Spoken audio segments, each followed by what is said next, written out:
Yeah, I mean, we've had a lot of dialogue with Trent last spring, last summer, and he's first out of the gate, I think, tomorrow. So looking forward to get with him, and obviously Trent's a great player, and see what we can do there. But certainly love to have Trent back and for the long term.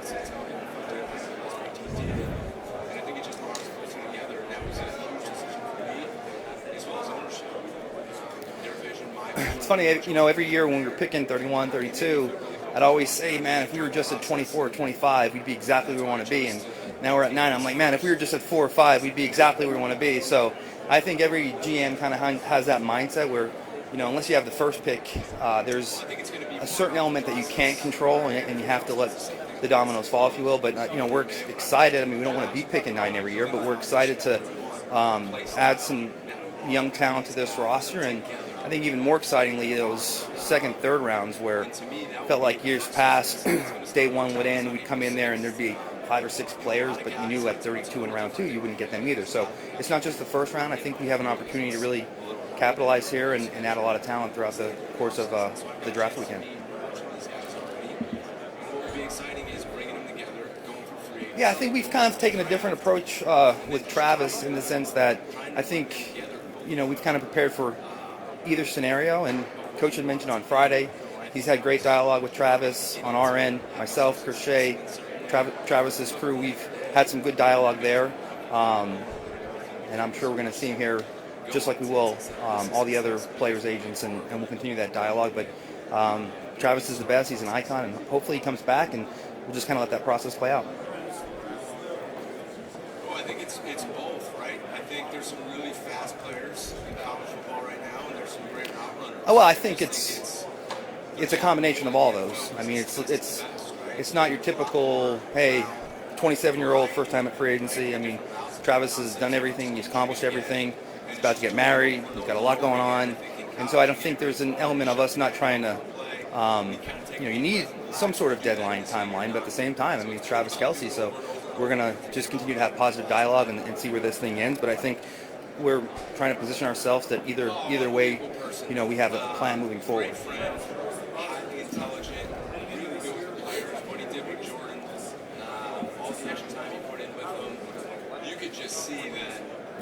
Well, I think it's certainly we want to get more explosive in the running game, and we've invested in that interior, and with Trey Smith and Creed Humphrey, I mean, 2 of the best in the league, and we thought Kingsley made a big step. I mean, those are 3 talented interior players.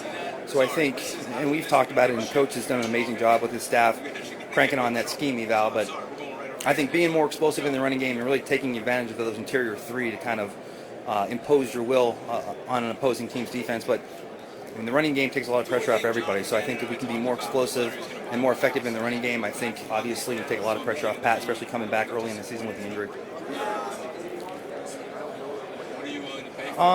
So everything's kind of a puzzle, and I think with a lot of our players, I don't think that there's any one of our free agents that we look and say we don't want these guys back. I mean, they're really good players. We won a lot of games with them.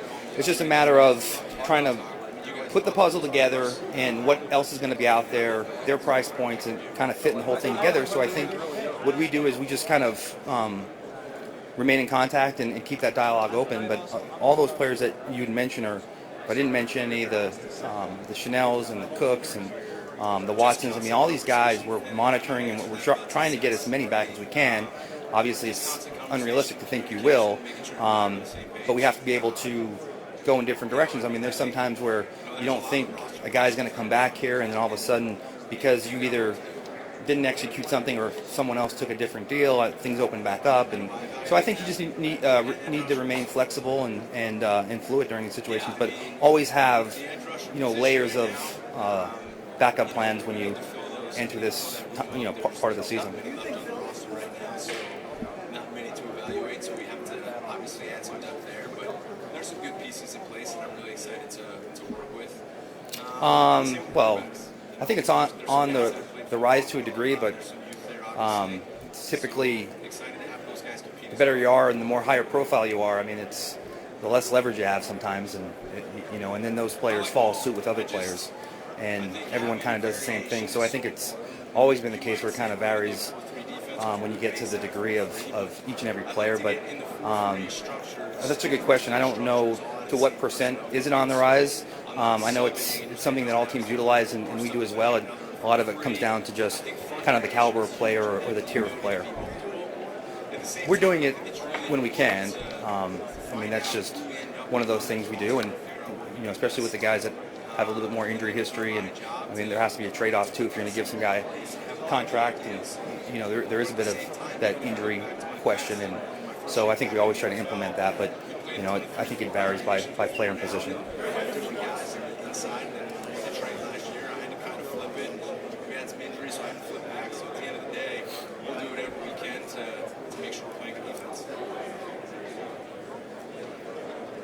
Yeah, I mean, you see it when you look at when we go through these prospects and we're looking at the tags and you see their birthdays, and then you look at your roster and a lot of the guys are just as young as these guys, right? And so, and then it kind of trickles down. And I think you also see it too.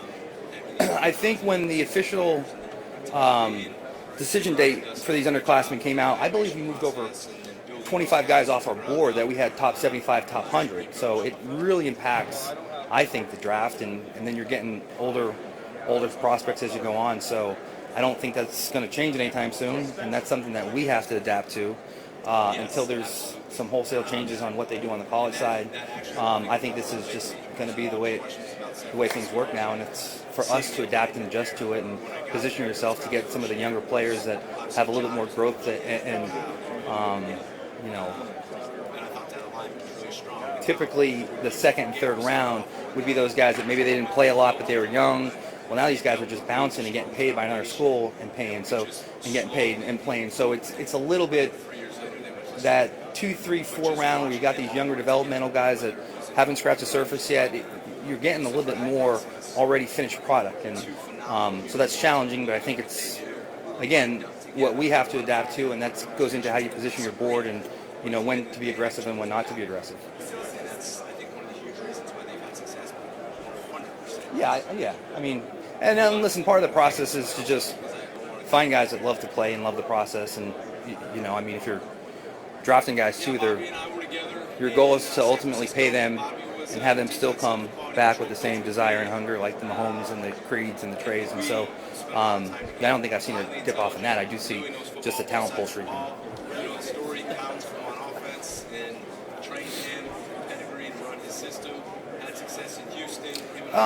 So with Juwan, Mike Dana was a little unique and different. Mike Dana was in the building this week. I had a chance to talk to Mike, and you guys know Mike. I mean, he is as good as it gets.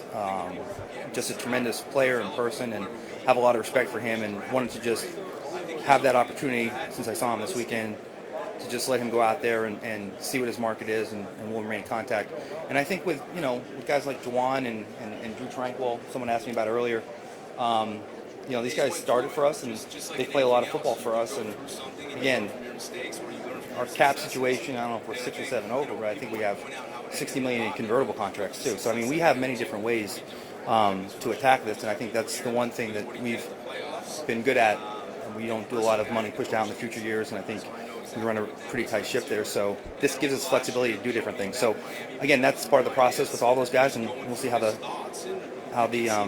scenarios shake out.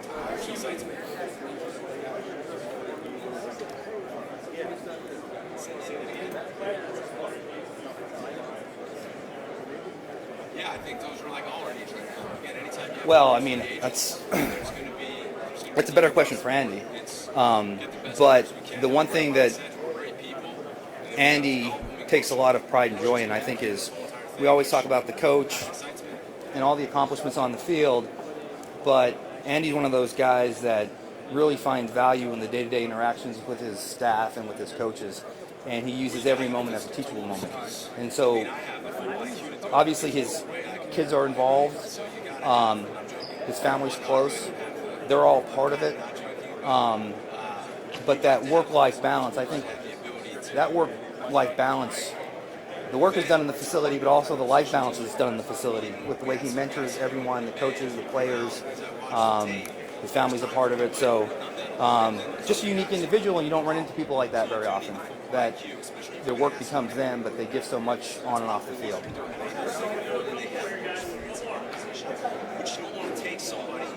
What's that?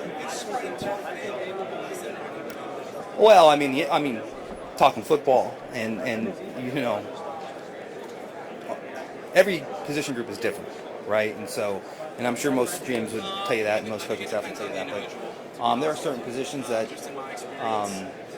how they process information, and now look, this is only 20 minutes, so we're not going to like throw a kid up there or kill a kid, but it's a start, and then you have your informal time here, you have potentially formal time here, you have Zoom opportunities now, and then you have in-house 30 visits, and our coach can go visit them. So I think sometimes when there's a question, I don't think anything's determined here. I think it's part of the process, and so we've had a couple guys yesterday that just some of the football knowledge stuff we weren't sure on, and they kind of nailed it, and we were really impressed. And only 20 minutes on the other side there, we're going to make sure that is what it is. But our college scouts do a great job of painting the picture and having me, the coaching staff, everyone in that room prepped for here's the player, and here's the background situation, here's where he's from, and here are the things. Some of these guys are smart, they just don't articulate it well. So it's just seeing the whole puzzle piece come together. And like I said, I don't think we take a bunch of names off, but it's just a pathway to keep digging and getting as much information as possible. The knowledge that he has, the football experience that he has, what he did for that entire organization. Don't forget he won a Super Bowl. And behind the scenes, what he did with that offense, with that team, and listening to him talk, and his football knowledge, not just about offense, but about game management, about team. Yeah, it's a great question, and I think there's the old school. You're always going to O-line, D-line. Those positional values are there. You see them in free agency. But at the same time, arguably some of the best players in this draft are maybe at non-premium positions. When you look at the Ohio State linebacker, the Notre Dame running back, the safety at Ohio State. So those are really, really good players. It's hard to find faults with their tape. Really solid. But again, some of those more premium positions, interior D-line, edge rushers, they're hard to find. And with those guys, the problem with those guys is they're hard to find, and then they don't really become available in free agency. Some of those other positions, they're good players. You'll probably eventually get a chance to get some of those positions in free agency. So that's kind of the things you have to weigh, kind of go through and weigh out all the options. But at the end of the day, I think you just want a guy that's going to come in here and be a great contributor on the field, off the field, and stick to that old mantra: take the best player available, right? It's the same thing for an off-the-ball backer. You look at an off-the-ball backer, has to play space, has to correct the run. But then is he a guy that you can match up one-on-one with the backs and play the backs and become a good I think every year, it's a challenge, and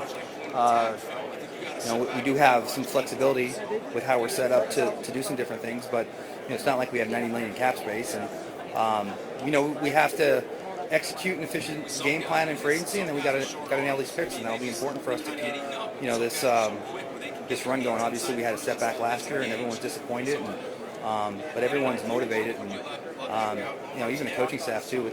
Like I said, the last few years we haven't had a chance to really get with them much before the combine, and right after that Vegas game, those guys were all in, and it was exciting and energetic in a way, just to get out there. And I think the last few years, we were kind of just like in a maintenance stage, and now we're trying to just rebuild this thing again. And I think for a GM and a personnel staff, that's exciting. Yep, thank you guys.